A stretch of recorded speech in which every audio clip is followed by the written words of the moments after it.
तो दोस्तों आज हो चुका है कंप्लीट टोटल 100 टेस्ट। जी हाँ दोस्तों, टेक्नीशियन ग्रेड 3 के लिए शुरू से दोस्त टेस्ट प्रोवाइड कराई जा रही थी। आज टोटल 100 सेट हमने टेस्ट का जो है प्रोवाइड करा दिया है और आज 100 टेस्ट नंबर का क्या करेंगे कि डिस्कशन करेंगे। जितने भी लोगों ने दोस्त इस 100 नंबर टेस्ट को अटेम्प्ट किए होंगे उन सबका भी रैंक कार्ड हम एक एक करके देखेंगे। ठीक है दोस्त, अब आप लोगों का जो है एग्जाम का क्या है कि ज्यादा वक्त बचा नहीं है, एक सप्ताह है, एक सप्ताह तक के जो है क्या कीजिए कि टेस्ट कंटिन्यू लगाइए। ठीक है, और जो लोग अभी तक के टेस्ट नहीं दिए इस चैनल पे दोस्त आकर के कम से कम एक सप्ताह टेस्ट लगा लीजिए। टेक्नीशियन साइंस के लिए टेस्ट होता है, 40 नंबर आपको साइंस पूछा जाएगा जो काफी मायने रखता है, तो काफी हेल्प करेगा ये टेस्ट आपको एग्जाम में। और इसी से रिलेटेड जो है क्वेश्चन आपको एग्जाम में पूछे जाएंगे, इसी के इर्द गिर्द रहेंगे, इससे बाहर नहीं रहेंगे। आप लोग टेस्ट देते हैं, आपको पता चलता होगा, जब एग्जाम दीजिएगा तो पता चला होगा। जितने एएलपी वाले थे उनको पता चला था कि हमने जो टेस्ट लिया था कहां से क्वेश्चन आया था। ठीक है, तो इसलिए टेस्ट क्या कीजिए कि दोस्त अटेम्प्ट क्या कीजिए। चलिए ज्यादा देरी नहीं करते हैं, जितने भी लोग जो है टेस्ट अटेम्प्ट किए हैं उनका हम रैंक कार्ड दिखा देंगे और प्लस जो है टेस्ट पेपर पे डिस्कस कर लेते हैं। तो सबसे पहले टेस्ट पेपर पे हम डिस्कस कर लेते हैं, और जो लोग बचे हुए हैं टेस्ट अगर अटेम्प्ट करना चाहते हैं तो दोस्त आपको भी बताएंगे टेस्ट पेपर देखने के बाद कि आप कहां से टेस्ट दे सकते हैं। चलिए ज्यादा देरी नहीं करते हैं, देखते हैं क्वेश्चन नंबर फर्स्ट से। देखिएगा, देख लीजिए, ये क्वेश्चन नंबर फर्स्ट है। क्या कहा जा रहा है कि विद्युत धारा की चुंबकीय प्रभाव की खोज जो है किसने की थी। बहुत अच्छा है, हम लोग अच्छी तरह से जानते हैं कि विद्युत धारा के चुंबकीय प्रभाव की खोज किसने किया था दोस्त, ऑस्टेड साहब ने। किसने? ऑस्टेड साहब ने। ये सेकंड नंबर आपका आंसर करेक्ट होगा। जिसने भी ये सेकंड नंबर ऑप्शन मारा होगा ऑस्टेड साहब, बिल्कुल करेक्ट मारे होंगे, क्योंकि ऑस्टेड साहब ने ही विद्युत धारा के चुंबकीय प्रभाव का खोज किया था। उन्होंने कब खोज किया था यह भी जान लीजिए, 21 अप्रैल 1820 ईस्वी में उन्होंने विद्युत धारा के चुंबकीय प्रभाव के खोज किया था।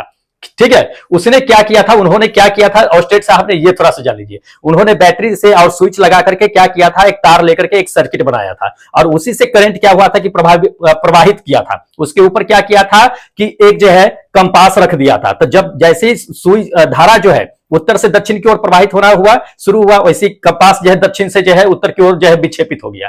तो फिर उन्होंने जो है क्या किया कि उल्टा कर दिया, तब उन्होंने दक्षिण से उत्तर की ओर धारा प्रवाहित किया, कंपास जो उत्तर से दक्षिण की ओर जो है विक्षेपित हो गया। तो उन्होंने ये चीजें कहा कि नहीं ठीक है, विद्युत धारा जो है उत्पन्न होती है तब उसके चारों ओर क्या होता है कि एक मैग्नेटिक फील्ड उत्पन्न होती है। उसी समय उन्होंने ये चीजें बता दिया था। ठीक है, तो इंपॉर्टेंट है, ध्यान में रखना है, ऐसे आप लोग पढ़े होइएगा, अच्छे तरह से याद ही होगा। चलिए सेकेंड नंबर देख लीजिए। सेकेंड नंबर दोस्त कहा जा रहा है कि लोरेंज बल, लोरेंज बल की दिशा जो है वो ज्ञात करने के लिए इसमें से किस नियम का उपयोग करते हैं, हमें यह जानना है। देखिए लोरेंज बल का अगर आपको क्या करना है कि डायरेक्शन ज्ञात करना है, तो लोरेंज बल का डायरेक्शन ज्ञात करने के लिए फ्लेमिंग्स के लेफ्ट हैंड का रूल का यूज करते हैं। किसका? फ्लेमिंग के लेफ्ट हैंड रूल्स। ये फर्स्ट नंबर आपका आंसर करेक्ट होगा, फ्लेमिंग के लेफ्ट हैंड रूल्स। फ्लेमिंग के बाम हाथ का नियम आपको पता ही होगा कि 3 उंगली होता है, एक अंगूठा होता है, इधर माधवा होता है, तर्जनी होता है, तीनों को आपस में इस प्रकार से फैलाते हैं कि वो 90 डिग्री का एंगल बन जाए। तब उस कंडीशन में क्या होता है, अंगूठा जो होता है दोस्त ये बल की दिशा को दिखाता है। क्या? बल की दिशा को। ये जो तर्जनी जो होता है ये मैग्नेटिक फील्ड को, चुंबकीय क्षेत्र की दिशा को दिखाता है, और ये माधवा जो होता है ये धारा की दिशा को दिखाता है। तो ये क्या था कि फ्लेमिंग के लेफ्ट हैंड रूल था। इसी पे क्या होता है कि लोरेंज बल की डायरेक्शन ज्ञात की जाती है। ठीक है, इसको याद रखिएगा, इंपॉर्टेंट है। चलिए अगला क्वेश्चन आपको दिखा देते हैं। देख लीजिए अगला नंबर, ये क्वेश्चन कहता है कि एक वस्तु का अगर जो है 3 प्रतिबिंब बनता है, एक वस्तु का 3 प्रतिबिंब बनता है तो 2 समतल दर्पण जो होंगे वो कितने एंगल पे झुके होंगे। बहुत अच्छा क्वेश्चन है। कभी कभी आपको क्या करेगा कि एंगल दे देगा, कहेगा कि प्रतिबिंबों की संख्या ज्ञात करने के लिए। तो बहुत अच्छा क्वेश्चन है दोस्त। इसमें देखिए अगर क्या इसमें दे दिया है कि 3 प्रतिबिंब बन रहा है तो इसमें 2 दर्पणों के बीच एंगल ज्ञात करना है। देखिए इसके लिए एक फॉर्मूला होता है। क्या फॉर्मूला होता है? तो n बराबर जो है क्या होता है कि 360 डिग्री माइनस जो है 360 डिग्री बटे थीटा माइनस 1 होता है, अगर प्रतिबिंबों की संख्या ज्ञात करना है। लेकिन प्रतिबिंब की संख्या दे दिया है तो हमें यहां से थीटा निकालना है। जब यहां से थीटा निकालिएगा तो क्या होगा, 360 डिग्री बटे n प्लस 1 हो जाएगा। n के जगह पे कितना प्रतिबिंब बन रहा है दोस्त? 3 प्रतिबिंब बन रहा है। 3 रख दीजिएगा तो 3 1 4 हो जाएगा, 4 से जो है 60 में भाग कीजिएगा, कितना मरतबे कर जाएगा? 90 मरतबे कर जाएगा। तो 90 डिग्री आपका एंगल क्या होगा कि बिल्कुल करेक्ट आंसर होगा। ठीक है, ये आपका सेकेंड नंबर आंसर क्या होगा कि बिल्कुल करेक्ट होगा, 90 डिग्री। ठीक है, इसी तरह से क्या होता है ना दोस्त कि कभी कभी आपको एंगल दे देगा, प्रतिबिंबों की संख्या ज्ञात करेगा करने के लिए, तो इसी फॉर्मूला पर क्या कीजिएगा कि आराम से पुट करके वैल्यू आराम से निकाल दीजिएगा। चलिए अगला क्वेश्चन दिखा देते हैं। देख लीजिए अगला नंबर, ये क्वेश्चन कहता है कि एक गोलीय दर्पण है, उसको क्या किया जाता है कि पानी में डुबा दिया जाता है। पानी में डुबाने के बाद कहता है उसकी फोकस दूरी क्या होगी।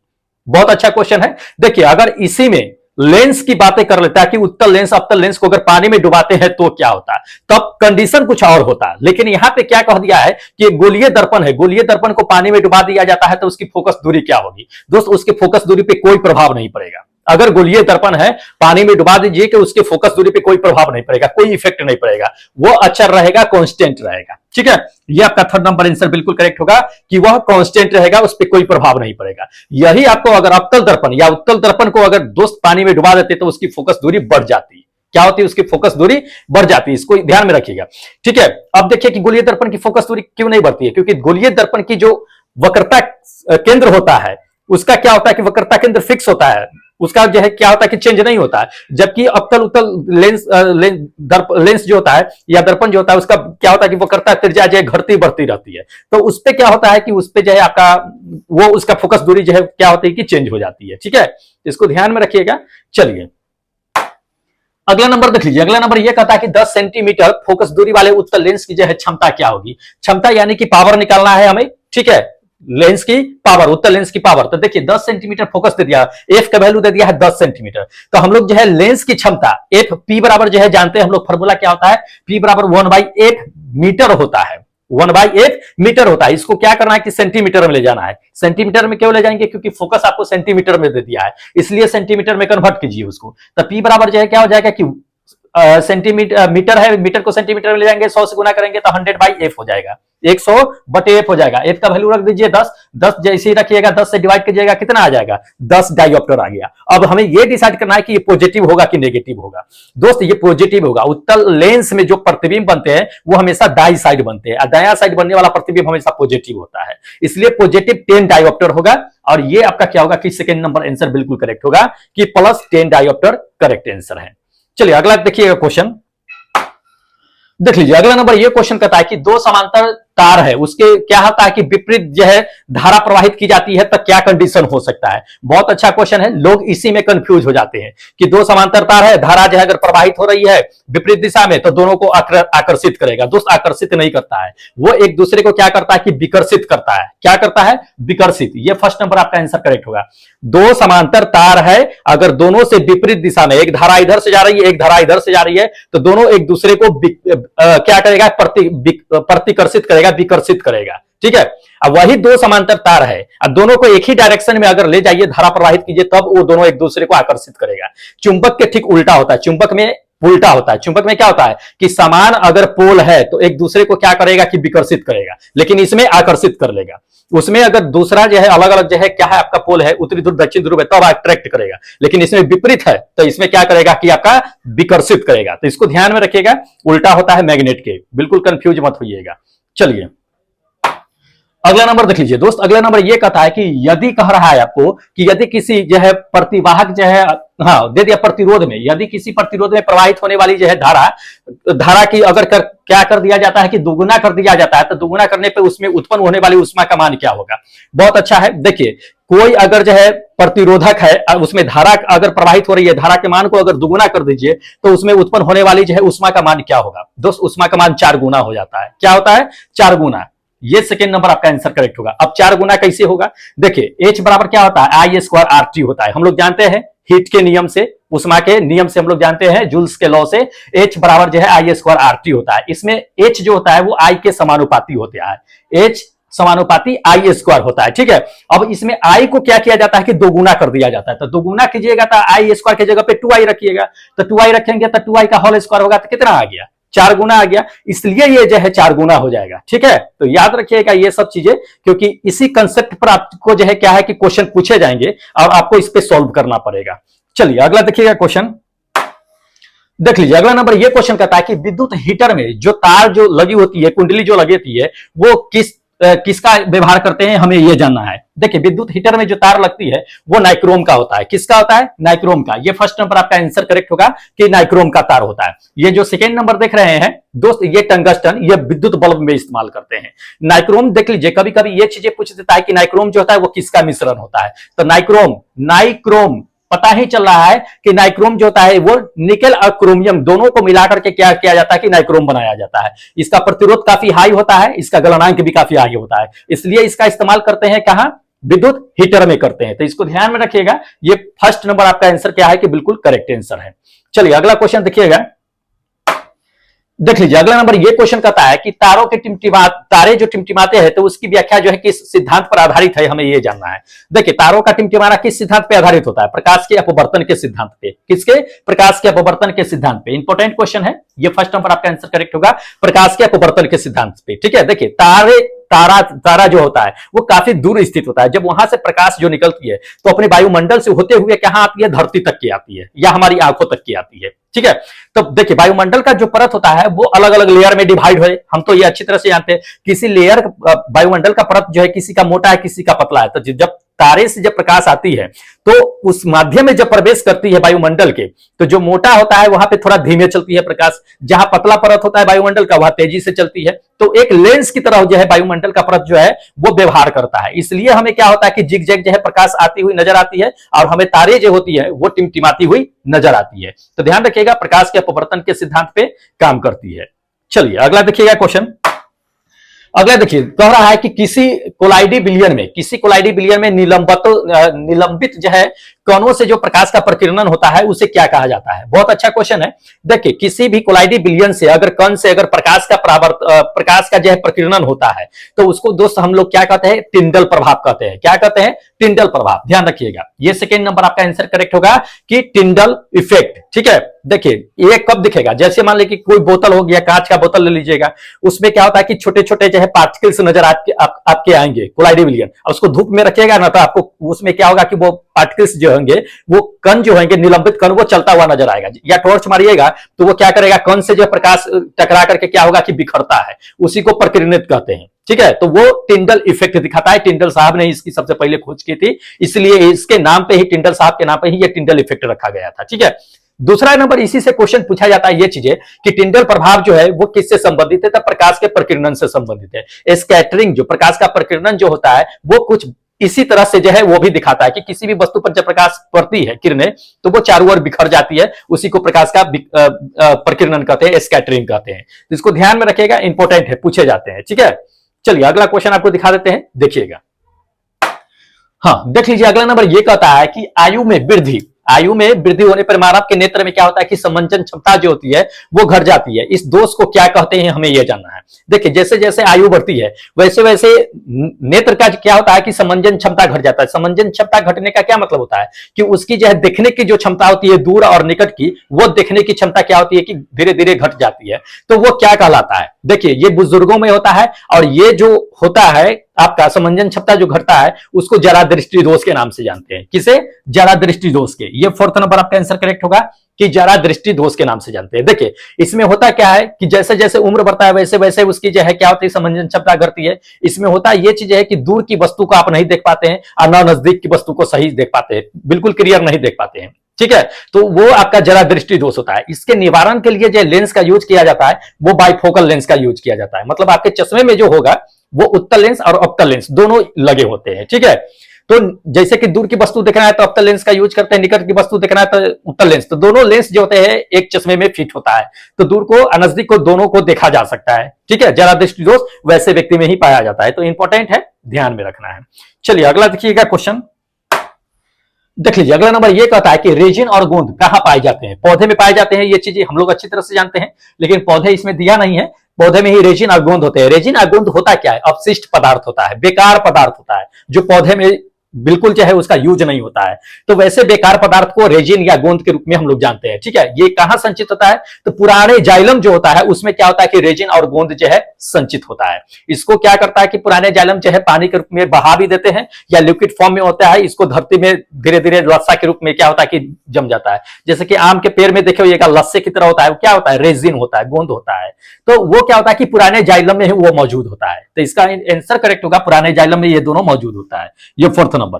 ठीक है, पुराना जाइलम आपका बिल्कुल करेक्ट आंसर होगा। चलिए अगला क्वेश्चन दिखा देते हैं, देख लीजिए अगला नंबर ये कहता है कि यूरिया कहां से प्रवेश करती है? बहुत अच्छा क्वेश्चन। देखिए ये यूरिया कहां से प्रवेश करती है, पहले ये तो छोड़ दीजिए, पहले ये जान लीजिए कि यूरिया का निर्माण कहां होती है। यूरिया का निर्माण होकर के कहां प्रवेश करती है, कहां जाती है, ये हमें जानना है। वैसे क्वेश्चन के अकॉर्डिंग अगर देखा जाए कि यूरिया कहां से प्रवेश करती है, तो जहां से निकलती है वहीं से तो प्रवेश करेगी, वहां से वो आगे प्रवेश करेगी। तो यूरिया का निर्माण जो होता है वो यकृत में होता है। कहां? यकृत में होता है। ये सेकंड नंबर आपका आंसर करेक्ट होगा कि यकृत में होता है। अब ये चीजें जान लीजिए कि यूरिया का निर्माण तो यकृत में होता है। यकृत से क्या करता है यूरिया कि निकलता है और खून के माध्यम से यूरिया और पानी मिल करके कहां चले जाते हैं, तो दोस्त गुर्दे में, यानी कि गुर्दे में चले जाते हैं। गुर्दे यानी कि किडनी में चले जाते हैं। किडनी में जाता है तो क्या करता है, किडनी की जो है उसे छान करके शुद्ध रक्त को अलग कर देता है। पानी जो होता है उसे मूत्र के रूप में जो है बाहर निकाल देता है। ठीक है, तो इसको ध्यान में रखिएगा, इंपॉर्टेंट है। किडनी में ही आपका यकृत में ही आपका जो है यूरिया का निर्माण होता है। चलिए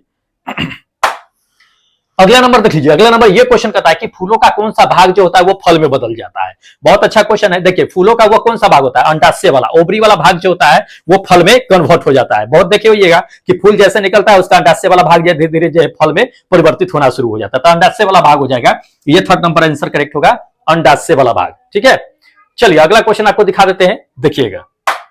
देख लीजिए अगला नंबर ये कहता है कि निम्नलिखित में से कौन सा भाग जो है वो पुरुष जननांग के जो है पाया जाता है, ये हमें जानना है। ठीक है, मतलब पुरुष जनन अंग में पाए जाने वाले भाग का नाम बता रहा है। तो पहला तो देख लीजिए, पहला तो ये कहता है कि फैलोपियन नलिका, ये महिला में पाई जाती है, ना कि पुरुष में पाई जाती है। दूसरा नंबर लेबिया, ये भी जो है महिला में पाई जाती है। तीसरा नंबर देखिए शुक्रवाहिका, शुक्रवाहिका जो होता है ये पुरुष में पाए जाने वाला जनन अंग होता है। ठीक है, तो ये आपका करेक्ट आंसर हो जाएगा थर्ड नंबर, शुक्रवाहिका। शुक्रवाहिका कहां होता है, तो अंडकोश जो होता है उसी को दो कनेक्शन करने वाला जो है आपका क्या होता है कि शुक्रवाहिका होता है, जिससे शुक्राणु बाहर निकलने का काम करता है। ठीक है, इंपॉर्टेंट है, ध्यान में रखना है। चलिए अगला क्वेश्चन आपको दिखा देते हैं। हाँ देख लीजिएगा, अगला नंबर ये कहता है कि निम्नलिखित में से कौन सी जो अंतःस्रावित और बाह्य स्रावित दो प्रकार की जो है ग्रंथि होती है ना, दोनों प्रकार की ग्रंथि होती है। ये मतलब अंतःस्रावित भी करता है और बाहरी स्रावित भी करने का काम करता है।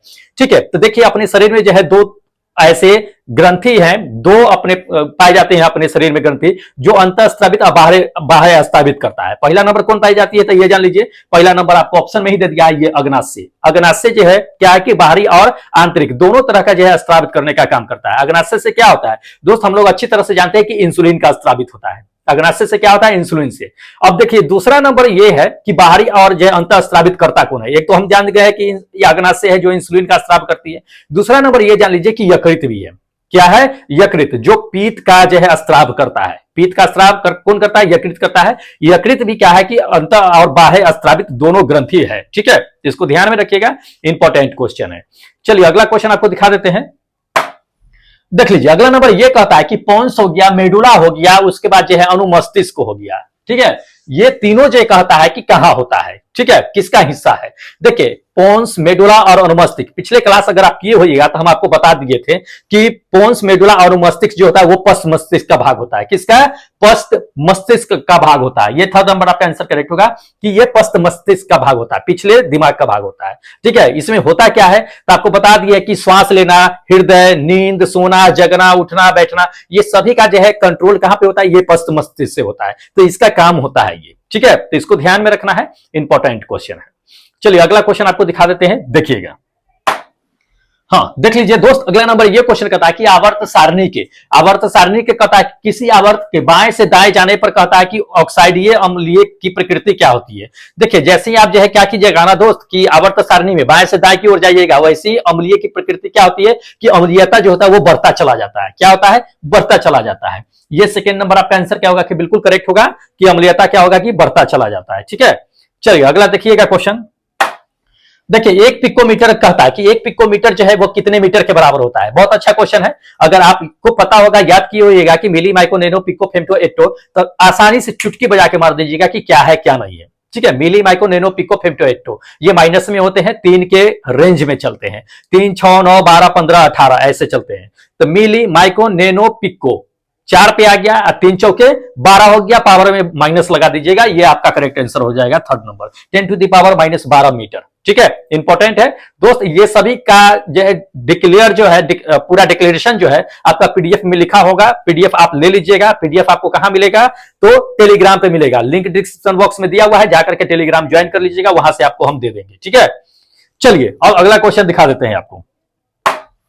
देख लीजिए अगला नंबर ये क्वेश्चन कह रहा है कि लोहा क्या है कि लोहा और जो है इस्पात को जंग से सुरक्षित रखने के लिए क्या किया जाता है कि उसमें कौन सी धातु का क्या किया जाता है कि परत चढ़ाई जाती है, हमें ये जानना है। तो हम लोग अच्छी तरह से जानते हैं कि लोहा को जंग से बचाने के लिए उस पर क्या होता है कि जस्ता का परत चढ़ाया जाता है। किसका? जस्ता का, मतलब जिंक का परत चढ़ाया जाता है। ये आपका फोर्थ नंबर आंसर क्या होगा कि बिल्कुल करेक्ट होगा कि जिंक का परत चढ़ाया जाता है। जिंक के परत जो चढ़ाते हैं उसको हम क्या कहते हैं? गैल्वेनाइजेशन कहते हैं, या यशदीकरण या गैल्वेनीकरण के नाम से जानते हैं। ठीक है, तो ये भी क्वेश्चन पूछे जाते हैं, इंपॉर्टेंट है, ध्यान में रखना है। चलिए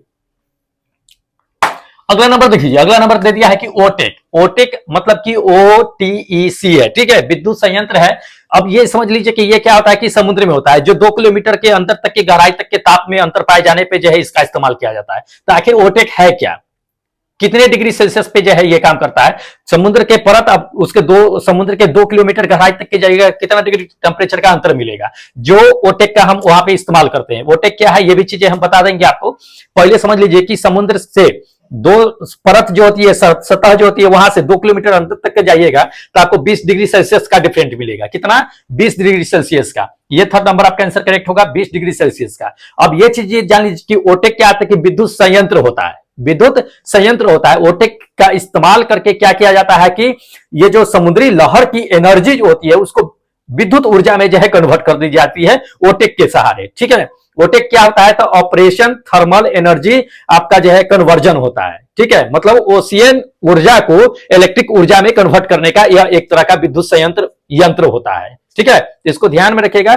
20 डिग्री का टेम्परेचर अंतर, बहुत ज्यादा अंतर होता है, और इसी का इस्तेमाल करके इलेक्ट्रिक एनर्जी में कन्वर्ट करने का काम करता है। चलिए अगला नंबर देख लीजिए। अगला नंबर, ये क्वेश्चन कहा जा रहा है कि CnH2n+2 दे दिया है, कहता है कि किसका सामान्य सूत्र है। बहुत अच्छा क्वेश्चन है दोस्त। CnH2n+2 भी दे देगा, कभी कभी CnH2n-2 दे देगा, कभी CnH2n दे देगा, कहेगा इन सभी का सूत्र बताने के लिए। हम चारों का इसमें जो है तीनों का सूत्र आपको बता देते हैं कि किसका होता है। तो पहले तो ये जान लेते हैं कि CnH2n+2 होता क्या है दोस्त। ये होता है एल्केन का सूत्र। किसका? एल्केन का। ये थर्ड नंबर एल्केन का सूत्र होता है। और ये जो सेकेंड नंबर आप देख रहे हैं दोस्त एल्केन, इसका सूत्र होता है CnH2n होता है। एल्काइन का जो होता है CnH2n-2 होता है। ठीक है, इसको ध्यान में रखिएगा, इंपॉर्टेंट है। पिछले क्लास में वैसे हमने बता दिया था, जो लोगों ने कंटिन्यू क्लास कर रहे हैं जो लोग, उनको पता ही होगा कि हमने बता दिया था ये चीजें। चलिए अगला देखिएगा। अगला नंबर देख लीजिए। अगला नंबर ये कहता है कि निम्नलिखित दे दिया है कि निम्नलिखित संसाधनों में से किन्हें जो है आपको संशोधित रूप में जो है उपयोग करने के लिए आवश्यकता होती है। देखिए, संशोधित रूप कहने का मतलब क्या होता है कि दोस्त एक बार यूज कर लिए तो फिर उसको दोबारा यूज करने के लिए संशोधित किया जाए, ये चीजें होता है। ठीक है, तो जितने भी देखिए, जितने भी प्रकृति में पाए जाते हैं आपको जीवाश्म, जितने भी जो है होते हैं ईंधन के रूप में जिसका हम इस्तेमाल करते हैं, उसको मतलब कुछ ऐसा किया जाए जो उसको जलाने के बाद पुनः उसको दोबारा जो है यूज में लाया जा सके। ठीक है, तो कोयला को भी, और इसके नंबर दूसरा नंबर पेट्रोलियम को भी, वन को भी, मतलब उपयुक्त में से सभी को। ये फोर्थ नंबर ऑप्शन करेक्ट होगा आपका। ठीक है, उपयुक्त को जो है पुनः चक्रण के लिए जो है इस्तेमाल किया जाए, पुनः दोबारा एक बार यूज हो जाए फिर दोबारा उसको यूज करे, फिर दोबारा यूज करे, ऐसे मतलब कि किया जाए, वही संशोधित के रूप में होता है। ठीक है, चलिए अगला नंबर देख लीजिए। अगला नंबर ये चीजें कहता है कि पर्यावरण को बचाने के लिए, पर्यावरण को बचाने के लिए क्या है कि 3 प्रकार के आर का जो है क्या होता है कि प्रयोग किया जाता है। वो 3 प्रकार के आर होता क्या है ये हमें जानना है दोस्त। वो 3 प्रकार के आर जो होते हैं रिड्यूस, रिसाइकल और जो है रीयूज होता है, रीयूज होता है। ठीक है, इसको ध्यान में रखिएगा। ये फर्स्ट नंबर आपका आंसर करेक्ट होगा कि रिड्यूस, रिसाइकिल एंड रीयूज। ठीक है, रिड्यूस करने का मतलब क्या होता है दोस्त? रिड्यूस करने का मतलब होता है कि काम करना, उसको काम में लाना। और आपका रिसाइकल का मतलब क्या होता है कि पुनः उपयोग में उसको लाना। और रीयूज का मतलब क्या होता है कि पुनः चक्रण करना, उसको रिसाइकल कर देना उसको। तो इसको ध्यान में रखिएगा, इंपॉर्टेंट है। रिसाइकल मतलब तो यही होगा, हाँ, रीयूज को पुनः इस्तेमाल करना होता है। तो ये ट्रिपल आर का जो है पर्यावरण को बचाने के लिए किया जाता है। ठीक है, जैसे कि मान लीजिए कि कोयला ही आ गया तो उसको एक बार इस्तेमाल करके लोग फेंक देते हैं, लेकिन ऐसा नहीं करना चाहिए। रिड्यूस हुआ उसको जो है रिसाइकिल कीजिए, रीयूज कीजिए बार बार, ताकि जो है क्या हो, पर्यावरण में जो अपने खनिज बने है वो क्या है कि एक जो है लिमिट मात्रा में वो जल्दी खत्म ना हो। ना तो एक बार खत्म यूज करके फेंक दीजिए, दोबारा निकालिए खत्म कीजिए, तो जल्दी जल्दी क्या होगा कि वो खत्म हो जाएगा संसाधन है सो। तो संसाधन को क्या है कि बचाए रखना है, इसके लिए जो है हमें ट्रिपल आर का जो है क्या करना है कि प्रोसेस पे चलना है। ठीक है, चलिए अगला दिखा देते हैं क्वेश्चन। अगला नंबर देख लीजिए। अगला नंबर यह कहता है कि रक्त का कहता है कि कौन से अवयव जो है घायल स्थान को क्या करता है कि रक्त स्त्राव को मार्ग में जो है रक्त का थक्का बना करके अवरुद्ध करता है। ठीक है, बहुत अच्छा क्वेश्चन है। जैसे कि मान लीजिए कि कोई हाथ उछिल गया या कहीं पे अपना कट गया, वहां से क्या होता है कि ब्लड निकलना शुरू हो जाता है। तो ब्लड निकलना शुरू हो जाता है, इसमें से आपको बताना है कि वो कौन सा है जिसके मार्ग में क्या करता है कि जम जाता है, रक्त मतलब थक्का बन जाता है, और उसके बाद ब्लड जो निकलते रहता है उसको अवरुद्ध कर देता है, बंद करता है निकलने के लिए। वो प्लेटलेटस होता है। क्या होता है? प्लेटलेटस। ध्यान रखिएगा, ये थर्ड नंबर आपका आंसर क्या होगा कि बिल्कुल करेक्ट होगा। प्लेटलेटस होता है जो बाहर निकल के थक्का बन जाता है, उसके बाद क्या करता है कि वो खून को बाहर आने नहीं देता है, अवरुद्ध कर देता है खून को बाहर आने से। ठीक है, इसको ध्यान में रखना है। चलिए अगला नंबर देख लीजिए। अगला नंबर ये कहा जा रहा है कि ऑक्जेलिक अम्ल का प्राकृतिक स्रोत जो होता है वो निम्नलिखित में से कौन सा है। तो ऑक्जेलिक अम्ल का स्रोत कौन सा है दोस्त? हम लोग अच्छी तरह से जानते हैं कि फलदार जो पौधे होते हैं, पौधे, वो क्या होता है कि आपका उसमें ऑक्जेलिक अम्ल पाया जाता है। ठीक है, तो इसको ध्यान रखिएगा। ये सेकेंड नंबर आपका आंसर करेक्ट होगा। टमाटर, टमाटर में क्या होता है कि ऑक्जेलिक अम्ल का जो है स्रोत काफी मात्रा में पाया जाता है। ठीक है, तो ये टमाटर आपका करेक्ट आंसर है। बाकी तो ये वृक्ष का नाम सब दे दिया है। संतरा में क्या होता है कि जो हाँ नहीं, हाँ ये ठीक है, आपका ऑक्जेलिक अम्ल पाया जाता है, तो इंपॉर्टेंट है। टार्टरिक अम्ल जो है इमली में पाया जाता है, तो इसको याद रखिएगा, इंपॉर्टेंट चीज है। चलिए अगला क्वेश्चन दिखा देते हैं आपका। देख लीजिए अगला नंबर, ये क्वेश्चन कहा जा रहा है दोस्त कि जल विद्युत संयंत्र में, जल विद्युत संयंत्र में कहता है किस ऊर्जा का उपयोग जो है विद्युत ऊर्जा में रूपांतरण में किया जाता है। तो देखिए जल संयंत्र में क्या किया जाता है कि जल जो होता है वो रुका हुआ होता है, और उसके बाद जो है उसको ऊपर से नीचे गिराया जाता है, तब क्या किया जाता है उसको जो है इलेक्ट्रिक एनर्जी में कन्वर्ट किया जाता है। कैसे होता है? तो जल जो जहां स्टोरेज होती है, स्टोरेज होता है, जहां रुका होता है, वो स्थितिज ऊर्जा होती है। वैसे जैसे ही उसको जो है क्या होता है कि टरबाइन पे गिराया जाता है, टरबाइन नचती है और विद्युत ऊर्जा में उसको कन्वर्ट हो जाता है। तो वो स्थितिज ऊर्जा क्या करता है कि विद्युत ऊर्जा में कन्वर्ट हो जाता है जल संयंत्र में। स्थितिज ऊर्जा आपका विद्युत ऊर्जा में कन्वर्ट हो जाता है, ध्यान रखना है। ये आपका क्या होगा कि फोर्थ नंबर आंसर करेक्ट होगा, स्थितिज ऊर्जा। ठीक है, इंपॉर्टेंट है, ध्यान में रखना है। चलिए अगला नंबर देखिए। अगला नंबर ये कहता है कि कोई विलयन अगर क्या करता है कि नीले लिटमस पत्र को लाल कर देता है तो उसका पीएच मान कितना होगा। देखिए आपको पता होना चाहिए कि नीले को लाल कौन कर देता है, लाल को नीला कौन कर देता है। आराम से पीएच वैल्यू मार दीजिएगा। नीले को जो लाल कर देता है वो जो है अम्लीय होता है, अम्लीय का पीएच वैल्यू जो होता है वो 7 से कम होता है। तो इसमें 7 से कम कौन है, ये ऑप्शन देख लीजिए। ये फर्स्ट नंबर आपका आंसर क्या होगा कि बिल्कुल करेक्ट होगा 5। 5 क्या होगा कि 7 से कम है। ये 5 पीएच वैल्यू अगर हम क्या करेंगे कि नीले लिटमस पत्र पर रखेंगे तो वो लाल कर देगा। लाल को नीला कौन कर देता है तो क्षारीय कर देता है, और क्षारीय का वैल्यू क्या होता है कि 7 से अधिक होता है। ठीक है, चलिए अगला नंबर देख लीजिए। अगला नंबर ये क्वेश्चन कहता है कि तरंगधर्ज को सामान्यतः जो है किसमें व्यक्त किया जाता है। तो तरंगधर्ज को व्यक्त करने के लिए इसमें से किसका इस्तेमाल करते हैं दोस्त? एंगस्ट्रम का। किसका? एंगस्ट्रम का। ये फोर्थ नंबर आपका आंसर करेक्ट होगा कि एंगस्ट्रम का। वैसे जान लीजिए कि तरंगधर्ज जो होता है, वेवलेंथ जो होता है, उसका ऐसा यूनिट कभी कभी पूछ देता है तो एंगस्ट्रम मत मार दीजिएगा, क्योंकि तरंगधर्ज का ऐसा यूनिट जो होता है वो मीटर होता है। क्या होता है? मीटर होता है। इसको ध्यान में रखिएगा, सिर्फ व्यक्त किया जाता है एंगस्ट्रम में। चलिए अगला नंबर देख लीजिए कि कोई गोलीय दर्पण है, उसकी फोकसांतर दे दिया है एवं वक्रता त्रिज्या दे दिया है, उसके बीच क्या करना है कि संबंध बताना है। तो फोकस और वक्रता त्रिज्या के बीच संबंध बताना है तो R बराबर 2F होता है, F बराबर R/2 होता है। हम लोग यही पढ़े हैं और अच्छे तरह से जानते हैं। तो आपका करेक्ट आंसर क्या होगा कि ये थर्ड नंबर होगा, F बराबर R/2 या R बराबर जो है 2F होता है। ठीक है, तो ध्यान रखिएगा। चलिए ये अपना क्या था कि आपका जो है 30 क्वेश्चन था टेस्ट में जो साइंस के थे, आपको हमने बता दिया कि क्या क्वेश्चन थे, क्या क्या उसके सही आंसर थे। ठीक है, अब क्या करते हैं कि जो लोग टेस्ट दिए 100 नंबर को, मतलब इन सभी पेपर को, उसका रैंक कार्ड हम आपको दिखा देते हैं। उससे पहले क्या करेंगे कि जो लोग नए हैं, अभी तक बने हुए हैं, टेस्ट देना चाहते हैं, तो आपको बताते हैं कि दोस्त आप कहां से टेस्ट दे सकते हो, कैसे दे सकते हो। बिल्कुल फ्री में होता है टेस्ट, कोई पैसा पे नहीं करना पड़ेगा। देखिए इस एप्लीकेशन को देख लीजिए दोस्त, ERCB सर के नाम से क्या कीजिएगा कि प्ले स्टोर से डाउनलोड कर लीजिएगा इस एप्लीकेशन को। ठीक है, ERCB सर के नाम से प्ले स्टोर पे आपको मिल जाएगा। यहीं से क्या होगा कि इसी एप्लीकेशन पे टेस्ट होता है, प्रत्येक दिन होता है, डेली होता है। अब आज भी क्या है कि आपका 101 नंबर टेस्ट जो है एक्टिव है। तो कब तक टेस्ट चलेगा? तो जब तक आप लोगों का टेक्नीशियन एग्जाम नहीं हो जाता है तब तक कंटिन्यू क्या होगा कि ये टेस्ट चलती रहेगी। चलिए तो इसको क्या कीजिएगा कि जाकर के प्ले स्टोर से इसको इंस्टॉल कर लीजिएगा और जाकर के 101 नंबर टेस्ट एक्टिव है तो उसे जाकर के फटाफट अटेम्प्ट कर लीजिएगा। ठीक है, अब चलिए अब क्या करते हैं कि दोस्त जितने भी लोगों ने इस टेस्ट को अटेम्प्ट किए हैं 100वें नंबर को, उसका क्या करते हैं कि रैंक कार्ड दिखा देते हैं और उनका मार्क्स प्लस जो है स्कोर दिखाते चलते हैं कि किसने कितना नंबर लेकर के आया। ठीक है, काफी लोगों ने क्या किया है कि टेस्ट में पार्टिसिपेट किए हैं, तो देखते चलिएगा। फोन से हम जो है बोलते चले जाते हैं, इस पे स्क्रॉल होगा नाम और जो है आपका मार्क्स भी स्क्रॉल होते रहेगा। हम यहाँ बोलते रहेंगे, यहाँ से देखते रहिएगा, क्योंकि देख करके थोड़ा सा बोलने में टाइम ज्यादा लगता है और सामने सामने देख करके बोलेंगे तुरंत जो है खत्म हो जाएगा। ठीक है, क्योंकि 150 से प्लस 200 के आसपास में लोग जो है टेस्ट देते हैं। 200 को नाम बोलने में समझिए कि कितना ज्यादा वक्त लग जाएगा, ठीक है।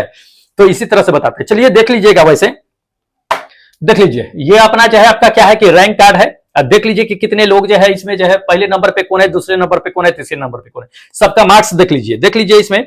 हाँ देख लीजिएगा, पहले नंबर पे जो है आपका क्या है कि संजीव यादव करके है, जो कितना नंबर लेकर के आया है, 74.01 मार्क्स से लेकर के आए हैं। दूसरे नंबर पे देख लीजिए, दूसरे नंबर पे एमडी मोफिस करके है, ठीक है, जो ये भी 74.01 दोनों सेम ही मार्क्स से लेकर के आए हैं। बहुत अच्छा है। 90 मार्क्स का था, ये 30 को क्वेश्चन था, तब 3 से गुना कर दीजिए, एक क्वेश्चन 3 नंबर का हो गया, तो 30 3 90 का हो गया, ठीक है। नेगेटिव मार्किंग है, जैसे रेलवे में आपका नेगेटिव मार्किंग कटेगा, ठीक उसी तरह से इसमें भी नेगेटिव मार्किंग अप्लाइड किया गया है। चलिए तीसरे नंबर पे देख लीजिएगा कि अमित कुमार है। हाँ तीसरे नंबर पे अमित कुमार है, बहुत अच्छा है, तीनों ने अच्छा नंबर लाया। चलिए अब चलते हैं, कालीनाथ भाई हो गए, ये भी जो है आपका क्या है कि चौथे नंबर पे है, बहुत अच्छा है। उसके बाद जो 5वें नंबर की बात कर लेते हैं, तो ये क्या है कि अश्वनी प्रताप करके है, अश्वनी प्रताप सिंह करके है, 5वें नंबर पे है, बहुत अच्छा है। छठे नंबर की अगर बात कर लेते हैं तो मंटू शर्मा है। 7वें नंबर पे कौन है कि अजीत कुमार है, जो 7वें नंबर पे। 8वें नंबर की अगर बात कर लेते हैं सुबोध कुमार है। 9वें नंबर पे यदवेंद्र है। 10वें नंबर पे क्या है कि परवीन टुड्डू करके है। 11वें नंबर की अगर बात कर लेते हैं तो 11वें नंबर पे विकास कुमार है। 12वें नंबर पे क्या है कि संतोष कुमार है, ठीक है। 13वें नंबर की अगर बात कर लेते हैं, 13वें नंबर पे देखिएगा नीतीश कुमार है। 14वें नंबर पे अरविंद कुमार है। 15वें नंबर पे रंजित पांडे है। 16वें नंबर पे कुंदन कुमार है। 17वें नंबर की अगर बात कर लेते हैं तो तालीम अली करके है, ठीक है, जो मेल आईडी दे रखे हैं, ये 17वें नंबर पे। 18वें नंबर की अगर बात कर लेते हैं तो अंकित कुमार है, जो 18वें नंबर पे है, बहुत अच्छा है दोस्त। चलिए 19वें नंबर की अगर बात कर लेते हैं तो राहुल कुमार वर्मा है। 20वें नंबर पे क्या है कि विष्णु कुमार है। 21वें नंबर की अगर बात कर लेते हैं तो मोहित जायसवाल है। 22वें नंबर पे क्या है कि सचिन कुमार है। 23वें नंबर की अगर बात कर लेते हैं तो अमर कुमार है। 24वें नंबर पे गुड्डू यादव है, ठीक है। 25वें नंबर पे कौन है कि हरिओम जाटव साहब है, बहुत अच्छा है। 26वें नंबर पे कौन है कि रोहित कुमार है। 27वें नंबर की अगर बात कर लेते हैं तो मृत्युंजय कुमार है। 28वें नंबर पे जितेंद्र कुमार, जो यूपी से लगातार टेस्ट में बने रहते हैं। 29वें नंबर पे क्या है कि करण है, जो रांची से टेस्ट देते हैं, बहुत अच्छा करण रांची से टेस्ट देते हैं। इसी तरह से लोकेशन मेंशन किया कीजिए। चलिए उसके बाद जो है 30 नंबर, 30वें नंबर पे नितिन भाई है। उसके बाद 31 की अगर बात कर लेते हैं, 31वें नंबर पे तो शिवम है, देखिएगा शिवम 31वें नंबर पे, बहुत अच्छा है। 32वें नंबर पे अनिल है। 33वें नंबर की अगर बात कर लेते हैं तो गोलू है। 34वें नंबर की अगर बात कर लेते हैं तो पवन चंद्रवंशी है। उसके बाद 35वें नंबर पे विक्रम यादव है, जो नालंदा से टेस्ट देते हैं, बहुत अच्छा है विक्रम। इसी तरह से लोकेशन मेंशन किया कीजिए। चलिए उसके बाद 36वें नंबर पे राजमणि भाई है। उसका 37वें नंबर की अगर बात कर लेते हैं तो राज मुन्ना यादव साहब है, जो 37वें नंबर पे है। 38वें नंबर की अगर बात कर लेते हैं तो रवि कुमार है। 39 नंबर पे क्या है कि भूषण कुमार है। 40 नंबर पे मुरेंद्र वर्मा, जिला बदायूं से है। 41 नंबर पे रंजन हट्टी है। 42 नंबर पे बैड बॉय, कौन है, वेरी बैड बॉय। देखिए बैड बॉय, खुद को बैड बॉय बोल रहे हैं तो अच्छे कहां से हो सकते हैं, खुद का जो है एक लोगो लगा रखे हैं, नाम लगा रखे हैं, बैड बॉय। चलिए उसके बाद देखिएगा 43 नंबर पे एमडी राजीव करके है, जो वर्षी है, जो मुजफ्फरपुर से देते हैं टेस्ट हमेशा। चलिए उसके बाद 44 यानी 44 नंबर की अगर बात करते हैं तो अनिल कुमार मंडल है। 45 नंबर पे पंकज कुमार है। 46 नंबर पे खेमराज मीना है। 47 नंबर पे ये बबलू जो पटना से है। 48 नंबर पे क्या है कि राम सहाय ओझा साहब है। और 49 नंबर की अगर बात करते हैं तो 49 नंबर पे क्या है कि रत्नाकर प्रसाद है। हाँ रत्नाकर प्रसाद ही है। उसका 50 नंबर पे ये मुकेश मल्होत्रा है। 51 नंबर पे लक्ष्मण कुमार है। 52 नंबर पे अभी है। उसके बाद जो है 53 नंबर की अगर बात करते हैं तो प्रीतम है। 54 नंबर पे क्या है कि राहुल सैनी है, जो 54 नंबर पे है। 55 नंबर की अगर 55 नंबर की अगर बात कर लेते हैं तो रोशन कुमार है, ठीक है। 56 पे अनेक यादव है। 57 नंबर पे रजनीकांत है। 58 नंबर पे क्या है कि मीनाक्षी है। उसके बाद 59 नंबर पे कौन है कि राजकुमार है। 60 नंबर पे राम अवतार है। उसके बाद 61 की अगर बात कर लेते हैं तो अनिल कुमार है। 62 नंबर पे देखिएगा कि एपी शर्मा करके है, जो अपना मेल आईडी दे रखे हैं, ठीक है, नाम बोले थे चेंज करवा लेने के लिए। चलिए 63 नंबर पे क्या है कि रंजीत कुमार है। 64 नंबर पे क्या है कि नवीन कुमार है। 65 नंबर पे मोरी साहब है। 66 नंबर पे क्या है कि संजय सैनी है। उसका 67 नंबर की बात कर लेते हैं तो देखिएगा कि विकेंद्रा है, जो 67 नंबर पे। 68 नंबर पे कौन है कि ज्योति पंडित है। 68 नंबर पे ज्योति पंडित है। 69 नंबर की अगर बात कर लेते हैं तो रेहाना बानो है, जो 69 नंबर पे है, रेहाना बानो। 70 नंबर पे क्या है कि नंदन कुमार है। 71 नंबर पे नीलेश यादव है। 72 नंबर पे अनूप कुमार है, जो शिव मंदिर से टेस्ट देते हैं। जय भोलेनाथ। चलिए 73 नंबर पे देखिएगा कि डॉली यादव है, उसके बाद जो है 74 नंबर पे ये पुष्पा राजकुमार साहब है, पुष्पराज 74 नंबर पे। 75 नंबर की अगर बात कर लेते हैं तो ये जितेंद्र सिंह है। 76 नंबर पे क्या है कि गुरप्रीत सिंह है। 77 नंबर पे फरियाद अंसारी है। 78 नंबर पे आनंद गुप्ता साहब है। उसके बाद 79 नंबर की अगर बात कर लेते हैं तो देखिएगा कि अंजलि है जो 79 नंबर पे बनी हुई है। 80 नंबर पे कौन है कि कश्यप कुमार है। 81 नंबर पे तिक्रम मरांडी है। 82 नंबर की बात कर लेते हैं तो प्रधान सैनी है। 83 नंबर पे महेंद्र सिंह है। 84 नंबर पे भगवान कुमार भगवान है। 85 नंबर पे ये क्या है कि रंजन सिंह है, रंजय सिंह है। उसके बाद जो है 86 नंबर पे क्या है कि प्रकाश यादव है। 87 नंबर पे विपिन कुमार यूपी से है। 88 नंबर पे राहुल मुंजे है। 89 नंबर पे बात कर लेते हैं अंजय सोई है। उसके बाद 90 नंबर की अगर बात कर लेते हैं तो पंकज विश्वकर्मा साहब है। उसको 91 की अगर बात कर लेते हैं तो हिमांशु कुमार है। 92 पे मुकेश तोमर है। 93 पे रवि ढाकर। 94 पे सौरभ यादव। 95 पे सौरभ कुमार। 96 नंबर पे राहुल कुमार, ठीक है। 97 पे लाल मनी साहब है। 98 नंबर पे मुन्ना उपाध्याय जो सासाराम से टेस्ट देते हैं कंटिन्यू। 99 नंबर पे क्या है कि डीएस मीना साहब है जो कोटा से है, ये भी लगातार टेस्ट देते हैं। 100 नंबर पे 100 टेस्ट में 100 नंबर पे जो बने हुए हैं ये विपुल कुमार है। कौन है? विपुल कुमार भाई। 101 नंबर पे देवेंद्र कुमार है। 102 नंबर पे सुदामा माइली है। 103 नंबर की अगर बात कर लेते हैं तो देखिएगा प्रिया है। उसके बाद 104 नंबर पे ये विराट यादव है। 105 नंबर पे पीके कुमार धनबाद से है। 106 नंबर पे अभिषेक कुमार है। 107 नंबर पे दुर्गेश मौर्य है। 108 नंबर पे महेंद्र सैनी है। चलिए 109 नंबर की बात कर लेते हैं तो गणेश यादव है। 110 नंबर पे क्या है कि जावेद आलम है। 111 नंबर पे वीर कुमार है। 112 नंबर पे मलिंद्रा है। 113 नंबर पे जावेद आलम है। 114 नंबर पे इंद्रजीत कुमार है। उसके बाद 115 नंबर की अगर बात कर लेते हैं तो मेघराज सिंह है। हाँ मेघराज सिंह है, हाँ चलिए मेघराज सिंह है। 116 नंबर पे बात कर लेते हैं तो सुजीत कुमार है। 117 नंबर पे क्या है कि बबली प्रजापति है। 118 नंबर पे भीम सिंह निराला है। 119 नंबर पे ये मनोज कुमार है। 120 नंबर पे अनिल कुमार है। 121 की अगर बात कर लेते हैं तो सुरेंद्र साहब है। 122 नंबर पे है हर्षित है। 123 नंबर पे ये ललित ठाकरे है। 124 पे ये चंदन कुमार है। 125 नंबर पे क्या है कि पूर्णिमा सिंह है। 126 नंबर पे संतोष कुमार यादव है। 127 नंबर की अगर बात कर लेते हैं तो पवन है जो हनुमानगढ़ से टेस्ट देते हैं। उसके बाद 128 नंबर पे कौन है कि ईशांत झा है। 129 नंबर पे क्या है कि मुंशी यादव है। 130 नंबर पे ये सुशील पाल है। 131 पे क्या उदय कुमार है। 132 नंबर पे अंकित कुमार है। 133 नंबर की अगर बात कर लेते हैं तो ये प्रदीप कुमार है। 134 पे अमित सिंह है।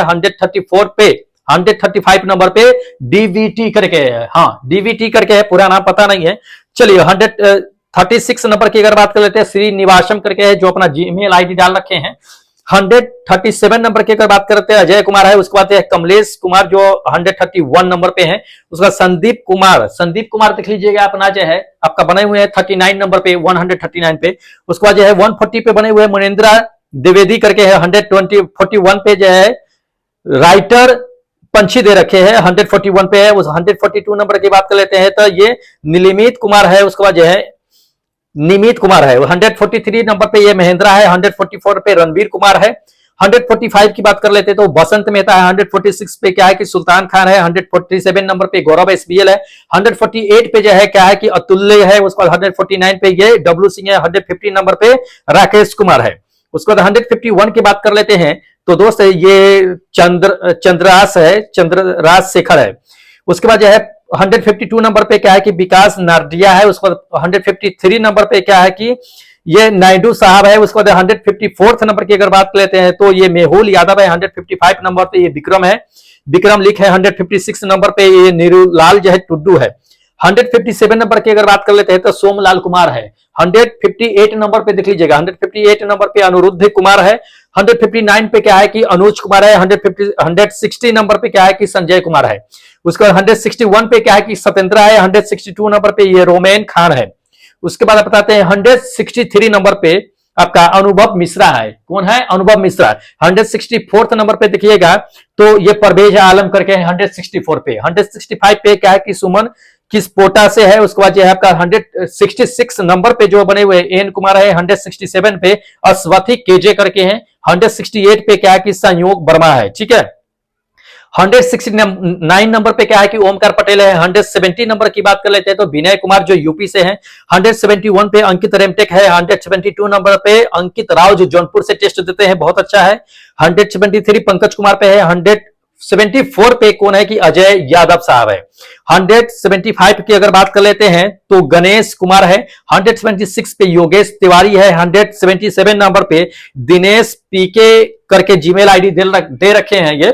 उसके बाद 178 पे क्या है कि प्रेसेन कुमार है। उसके बाद 179 नंबर पे कौन है कि राकेश कुमार है। ठीक है, 179 नंबर पे राकेश कुमार है। तो दोस्त इतने लोगों ने क्या किया है कि टेस्ट में भाग लिए हैं, सबको हम आपको बता दिए हैं कि सबका नाम क्या था और देख लिए है कि किसने कितना नंबर लेकर के आया है, अपना रैंक भी देख लिए है कि कितना रैंक पे वो है। ठीक है, तो दोस्त ध्यान लीजिए कि टेस्ट देना तो बनता है, क्योंकि अब दोस्त एक ही सप्ताह बचा हुआ है। तो आज भी आपका टेस्ट जो है 101 नंबर एक्टिव है, जाकर के टेस्ट लगा लीजिएगा। ठीक है, और जो लोग चैनल अभी तक सब्सक्राइब नहीं किए हैं दोस्त, फटाफट चैनल को सब्सक्राइब कर लीजिए, क्योंकि जितने भी सेट दोस्त आएंगे टेक्नीशियन ग्रेड 3 के लिए वो आपको एग्जाम में काफी बेनिफिट करेंगे। इसलिए हम आपको बार बार बता रहे हैं कि दोस्त सब्सक्राइब कर लीजिए, क्योंकि आपको बेनिफिट करेगा टेक्नीशियन के ग्रेड 3 वाले एग्जाम में।